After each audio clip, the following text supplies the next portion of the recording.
What's up, everybody? I'm back. Man, it was a rough week for me. Just bloody sick. I mean, I rarely get sick, but man, at least once a year, it hits me hard and it puts me out out of commission for a few days. And this time it was probably about 8-9 days. I've just been struggling, and I'm still getting over it. But I guess if I was going to get sick on a week, I couldn't pick a better week because there was absolutely fucking nothing going on last week. We had the fight night, of course, with the big controversial eye poke between Cortez Acosta and Ante Delia. I looked into it, I rewatched it, and it's just crazy how everything happened. You know, with the stoppage, as far as the ref Smith jumping in, he didn't, how can I say it? They say he didn't wave off the fight, but you can't stop a fight mid-flurry like that and it not be over. You know what I mean? Like, if he would have saw the eye poke initially, he could have jumped in time, stopped the action, bring in the doctors, whatever. But he didn't. You know, the eye poke happened, and then the flurry happened. Cortez Acosta gets stopped. Smith jumps in. Ante Delia thinks he wins the fight, right? And then they bring everybody in. But you can't do that. You can't bring in... The doctor can come in after an eye poke. But the commission, the corners, all that means the fight's over, right? Now, I like that they looked at it again. They did go off of the replay. Boom, they restart the fight. Okay, great. But that's never happened before. So I can understand where Delia's frustration comes from, where he thought he won the fight. It was stopped as if he had won the fight. Cortez gets time to recover, all this. But meanwhile, he's thinking the fight's over, right? It's done. He's got an adrenaline dump. Then, boom, fight starts. He gets caught. He gets knocked out. I like that they did a replay. But it needs to be, since that's the first time it's ever happened, well, I would say not the first time a fight's been restarted, but restarted in this type of way after an eye poke, a foul, is just new water. So it's very muddy as far as what the protocol is. But I think now with Herb Dean coming out saying that they're going to have a review tomorrow, I believe, over the eye poke situation, maybe we'll have something clear going forward on what the protocol is going to be with the eye pokes. And as far as taking the point immediately, I think they should take a point immediately. Whether you mean to or not, take the point. That'll keep guys from opening and extending their fingers, all right? Enough with the eye pokes already. This should even be a thing, right? Take the point immediately. And then as far as no contest, disqualifications, all that, I think that'll get worked out. But I think this one was just weird because a fight had never been stopped like that and then restarted after not just a foul, but then a finish. You know, because he didn't just get poked and, stop the fight and then restart the fight. He got poked, I guess, that started that flurry. The flurry happens. He basically gets stopped, you know. Smith jumps in like the fight's over. So Delia is thinking he won. So I can understand his frustration. But then a shout out to Waldo Cortez Acosta, you know, taking the eye poke and then finishing the fight and getting a knockout. That's not a knock on Tom. I know everybody right now is like shit on Tom Aspinall train right now since the foul happened with him. Look, man, I've been poked. It fucking sucks, you know. And if Tom Aspinall says he can't see, I believe him. I don't think the first round was a good round. It was a close round, you know. Cyril Gahn landed some jabs, bloodied his nose a little bit. Okay, it wasn't even the full first round. He still had 4 more rounds to go. I thought the fight was just getting started. So everybody's shitting on Tom Aspinall, like, oh, this guy could have... He continued, Tom Aspinall could have continued. I'll just say this. Waldo Cortez versus Ante Delia, there's nothing on the line for them. Cortez is trying to make his way to the title, to a top 5, right? Hell, I wouldn't be surprised if he couldn't see with both eyes and still try to fight. Tom Aspinall's fight is a different story. He's trying to defend the title for the first time. There's a lot riding on the line. I don't think he just tried to get out of the fight. I truly believe he couldn't see. But people are shitting on him, saying, oh, he could have finished the fight. Fuck you guys, man. You know, even some of the former fighters that are saying, oh, I could have done this and I would have continued. It's guys who've never been at that level. It's, you know, and I love Chael Sonnen. He never won a title. Anthony Smith, respect to him, but he never won a title. You know, respect to him that he could have won the title against John Jones when he got illegally kneed. He took the 5 minutes. If he said he couldn't have continued, he would have been the new light heavyweight champion. He stood on business, respect to him. He continued, and he still got beat. You know, he was losing that whole fight. So I understand why he wouldn't want to win the title that way, respect to him. But he was never a defending champion on this level, especially with all the drama coming after the whole ducking thing with John Jones, and then John Jones leaving and coming back. It's just a lot, you know. And like I said, I believe him that he couldn't see. I'm not saying he tried to get out of that fight whatsoever. But people are trying to compare Wilder Cortez Acosta's fight with Tom Aspinall, and the weight is not the same. It's not the same at all. So that was the big news of the weekend. And then it sucks because the main event, Steve Garcia, gets overlooked. He absolutely dominates and dog walks David Onama in the first round. You know, gets another knockout. I believe that's like 9 knockouts in a row, or 14 knockouts out of 19 victories. That's a hell of a streak. That's a hell of a stat. Steve Garcia is going to make his way in the featherweight division. I liked his call out of Josh Emmett. I think that'd be a great fight. Yeah, man, I would say book it. That'd be a good fight for him. Josh Emmett has good name quality. If he gets a win over Josh Emmett, I think it throws him higher in the rankings. So good call out for him. The rest of the card, I'll be honest, I didn't really watch the rest of the card. You know, I didn't feel good. I was sick. I wasn't going to do it. Let's see, other news. Ronda Rousey taking shots at Joe Rogan. Joe Rogan, that was pretty good. That was pretty funny. I'll be honest, man, I never was a big fan of Ronda Rousey. I'll just be straight up. You know, respect to her. She did great things. She was the pioneer for women's MMA. I will give her that respect. She came along and she was a name. She had great finishes over subpar opponents at the time, but she boosted women's MMA to what it is now. She was the stepping stone to where the level is now. And I won't shit on her too much. Her boxing was shit. Her judo was great. Her judo was great for MMA. I mean, it was good all around, but for MMA, that's how she was dominating girls. Just head and arm throws straight in the arm bar. She did it so many times. But then when she actually ran into somebody who could fight, she got beat, and beat bad. Not just beat, she got knocked out, humiliated, you know, just bad, you know. I will thank Ronda Rousey because she single-handedly won me the biggest combat bet I ever made, and that was when she was fighting Holly Holm.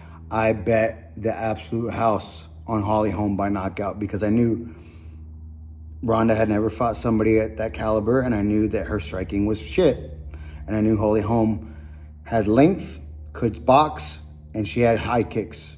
And it came just like I thought it would, and knockout by head kick for Holly Holm. Thank you, Holly Holm, for that. She paid my rent for a few months with that bet. So, but look, man, Ronda, she just talks a lot of shit, you know. She has this chip on her shoulder, and I get it. She was the face of MMA for a long time. But to shit on Joe Rogan, who actually advocated for her, I think it was Joe Rogan who was like saying that she would absolutely kill Floyd Mayweather in a real fight, you know. So for someone to advocate for her so much back then and push her so much and show her so much respect and grace, for her to just, you know, shit on him, it just kind of tells you what kind of person she is. And I've never been a fan of her.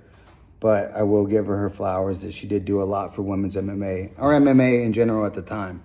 But, I mean, you saw what happened when she fought Holly Holm. You saw what happened when she fought Amanda Nunes. I think if you brought her back right now, if she could train for an entire year, put her in the ring with Valentina Shevchenko, Valentina absolutely beats the shit out of her.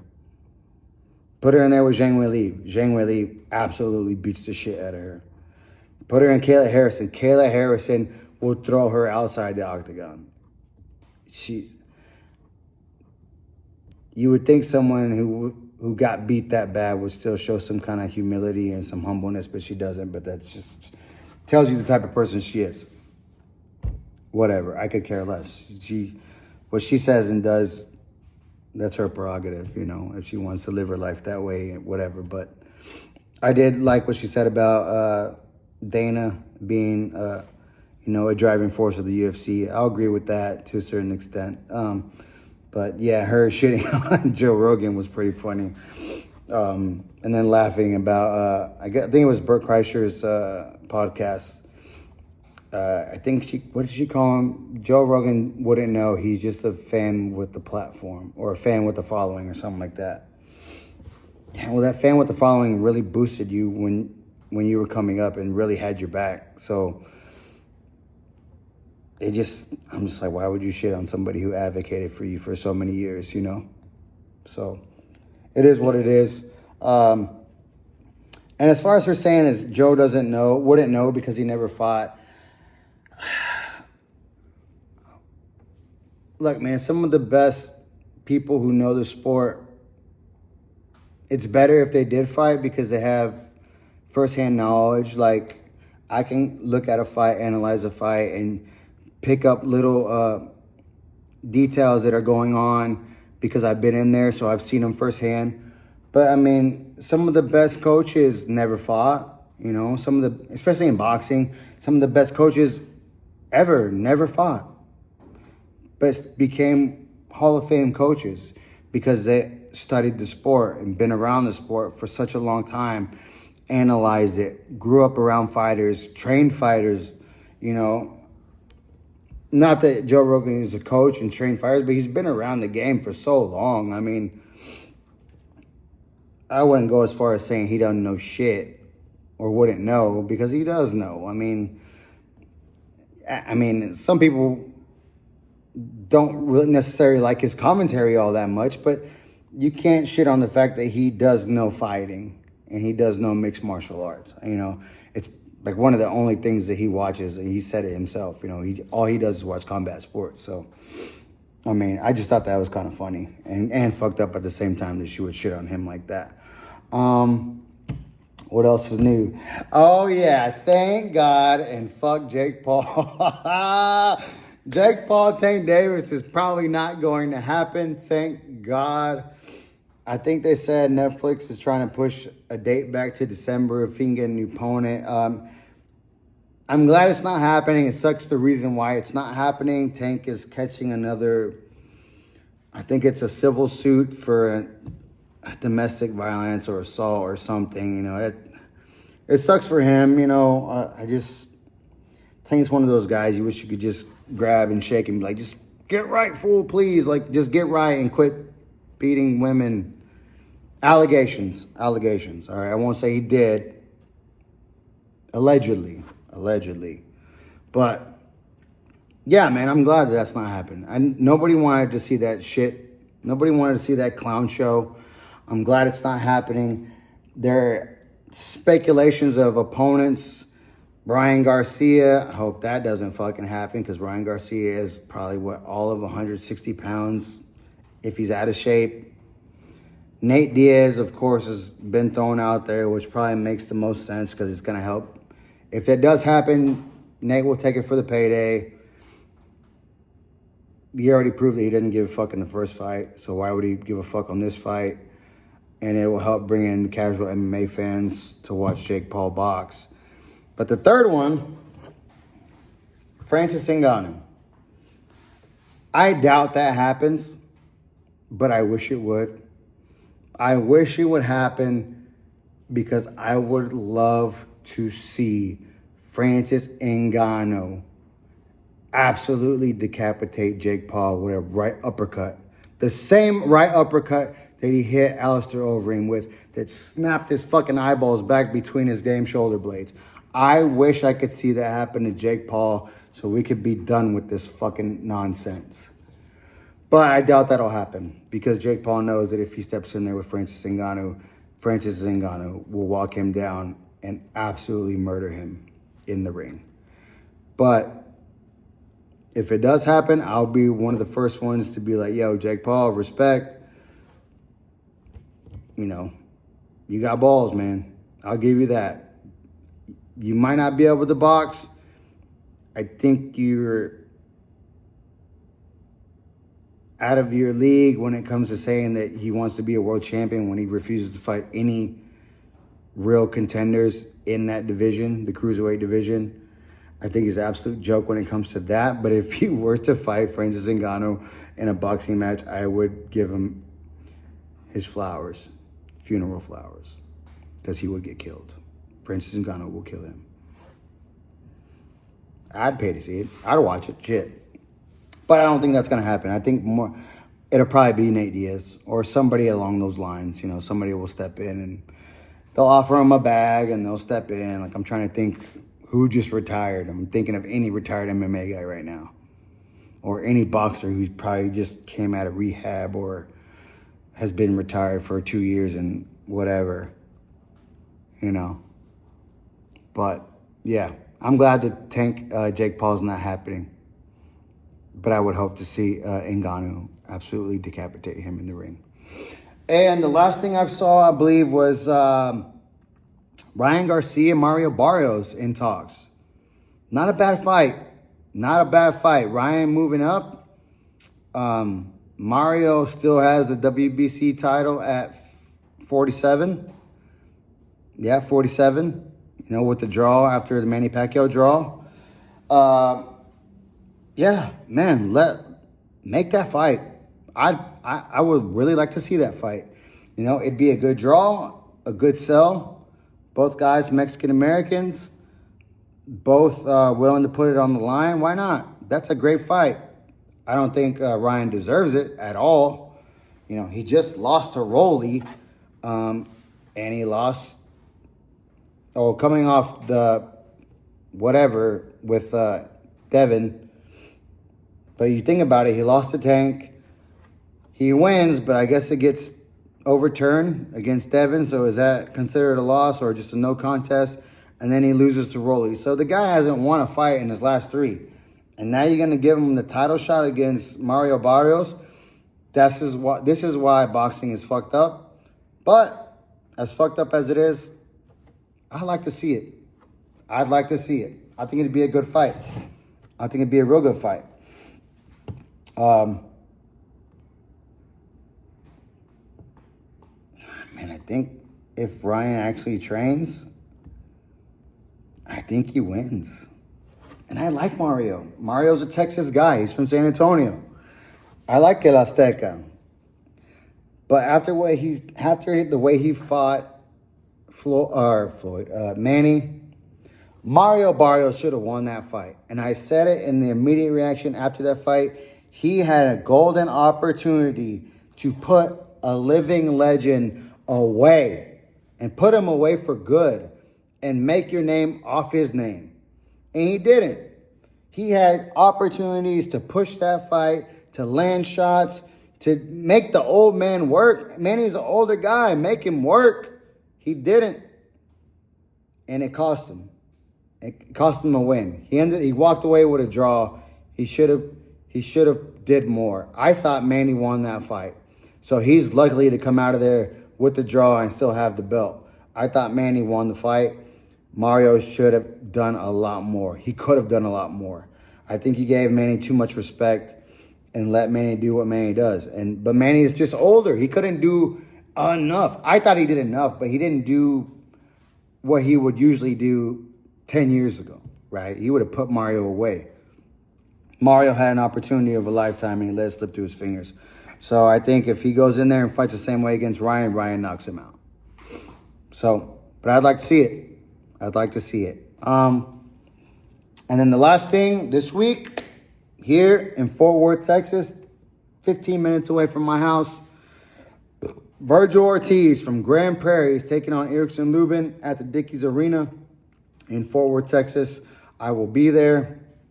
As we get closer, I'm going to look at that card. I'm not sure who's on the undercard, but I'll break down the fight a little bit. I'm going to rewatch some of Lubin's fights. And then I'll take a look at Virgil's last fight. Or I'll take a look at the last two. And then I might even try to get my brother on to do a little breakdown. My brother is a huge Virgil Ortiz fan. I actually have his autograph here in my gym, Virgil. But I love Virgil too. I think he gets to win against Lubin. But hopefully I'll bring you guys some live content when I'm there, when I get to the arena. We'll have to see where our seats are. We're trying to get a suite, trying to get a bunch of guys together and get the suite. So I'll have some more news towards the end of the week into fight day, Saturday. But yeah, let's go Virgil, man. Texas boy in the house. Let's get it done. If he wins, I'm pretty sure that's going to be just an easy setup for him versus... oh,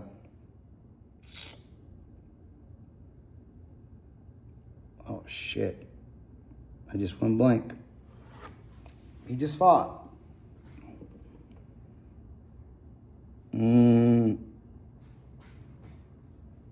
Damn. I'll think about it in a minute. Let me see. Who just fought?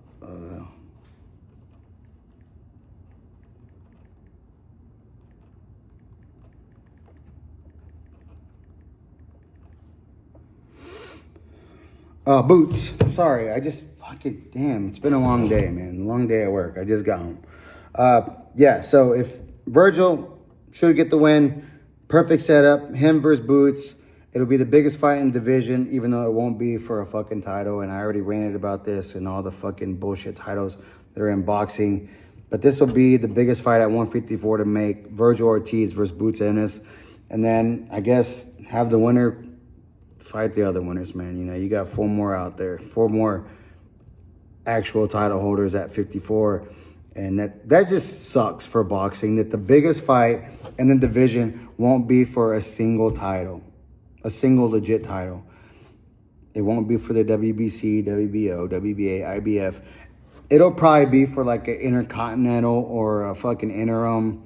They'll have belts there if that fight gets made, but they won't mean shit.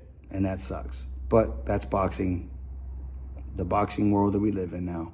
But I still want Virgil to get the win. I still want that fight to be made versus Boots. I believe it'll be an amazing fight. I want to see it. The boxing public wants to see it. So that's all I got for this week. You know, coming off a slow week last week and then me being sick. Sorry, man. I hate going this long without putting content out. You guys deserve the best content.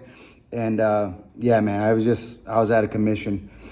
Still working over it. But this is a new week. And we got some good boxing coming up this weekend. And then I will preview the next card for the UFC, probably coming up later today or tomorrow. But like I said, man, thank you guys so much for watching. Hit the like, hit the subscribe, share this with everybody that you know that loves combat sports. I'll see you on the next one. Peace.